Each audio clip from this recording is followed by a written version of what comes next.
The move was immediate, no delay, no gradual escalation, no phased response, just a decision announced, enforced, and felt across the world within hours. A blockade, not a symbolic one, a real one, ships monitored, routes controlled, warnings issued, and at the center of it all stood Donald Trump, making one of the most aggressive, strategic moves in recent years, ordering the U.S. Navy to block vessels linked to Iranian ports after talks collapsed because the talks had failed completely, no agreement, no roadmap, no compromise. And when diplomacy fails at that level, what comes next is rarely quiet.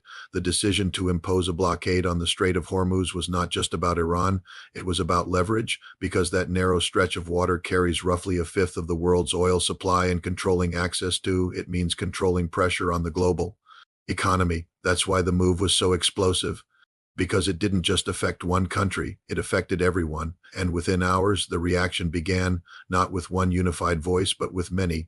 Different countries, different interests, different concerns, but one shared reality. This decision had consequences, because blockading a critical global choke point is not just a military action, it's an economic shock, an energy shock, a geopolitical signal that changes calculations everywhere. That's why global pushback started, building almost immediately. Some reactions were direct, others were cautious, but the underlying message was clear: this changes everything.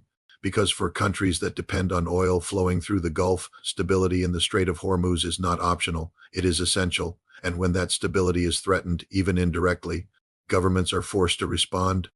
That's exactly what began happening. China, one of the largest importers of Middle Eastern oil, raised concerns that the blockade could endanger its shipping and disrupt critical supply lines. That's not a minor issue, that's a strategic risk, because energy security is national security, and when supply chains are threatened, responses become sharper, more urgent, more strategic. But China wasn't alone.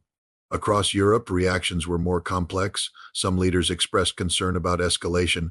Others questioned whether the move would actually achieve its intended outcome, because while the goal may have been to pressure Iran, the risk was destabilizing the entire region. And when regions destabilize, consequences don't stay contained. They spread economically, politically, strategically. That's what makes decisions like this so difficult, because they are never isolated. Every action triggers reactions. Every reaction creates new variables. And suddenly, what began as a targeted move becomes a global issue. That's what Washington now faces, not just managing the blockade, but managing the reaction to it, because pushback doesn't always come in the form of confrontation. Sometimes it comes in hesitation, reluctance, quiet disagreement. Countries choosing not to fully align, choosing to protect their own interests instead. That's how pressure builds, not through one dramatic clash, but through many small divergences, each one subtle, each one significant, and together they create a new reality. Because when allies are uncertain, strategy becomes harder. When partners hesitate, coordination weakens, and when coordination weakens, outcomes become unpredictable. That's the challenge now, because the blockade was designed to force a response from Iran, but it has also triggered responses from everyone else. That's the unintended effect of major geopolitical moves.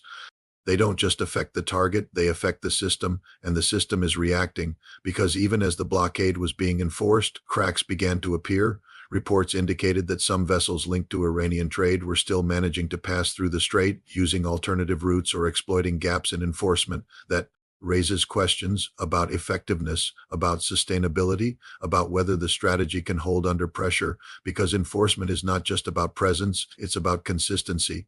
And consistency becomes harder when multiple actors are involved, when global shipping networks adapt, when countries look for ways around restrictions, because they always do. That's the nature of global trade. It adjusts, it evolves, it finds paths even in restricted environments. That's why blockades are never as simple as they appear. They require constant monitoring, constant adjustment, constant escalation of enforcement, and each step increases risk, because the more aggressively a blockade is enforced, the greater the chance of confrontation.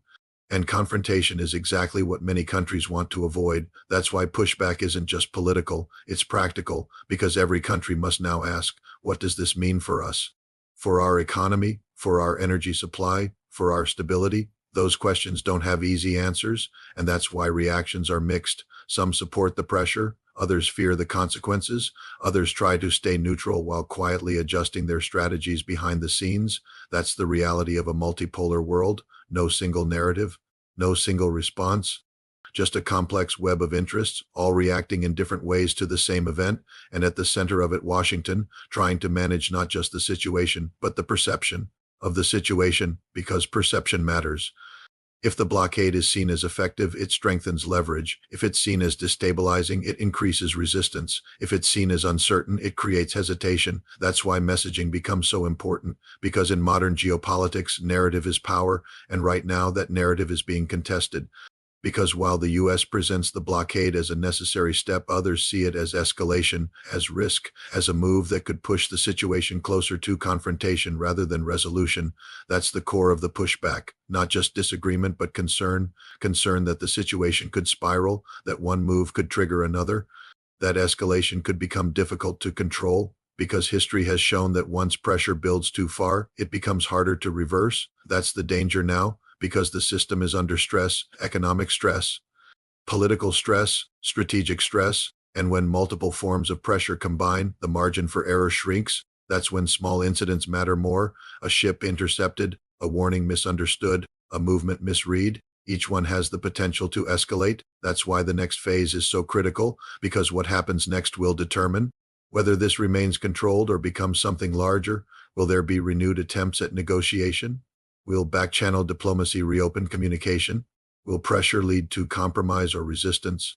Those are the questions now shaping every decision, because despite the intensity of the moment, one thing remains true: no one benefits from uncontrolled escalation, not the US, not Iran, not global markets, not the countries watching from the sidelines. That's why even as pressure builds, there are still efforts quiet behind the scenes to stabilize the situation, because stability is always the goal, even in conflict, especially in conflict. But stability requires balance, and balance is exactly what is being tested right now.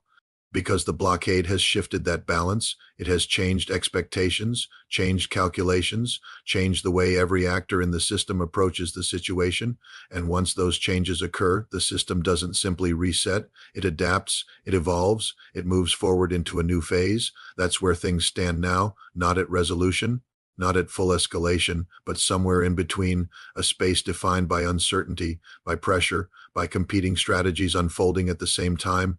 And in that space, every decision matters, because every decision shapes what comes next, and what comes next will determine whether this moment becomes a turning point or just another step in a longer, more complex conflict. Because the story is not over, not even close. It's still unfolding, still being written, still being shaped by decisions happening right now, and the world is watching closely, because when a move like this happens, everyone feels it, and no one can ignore it.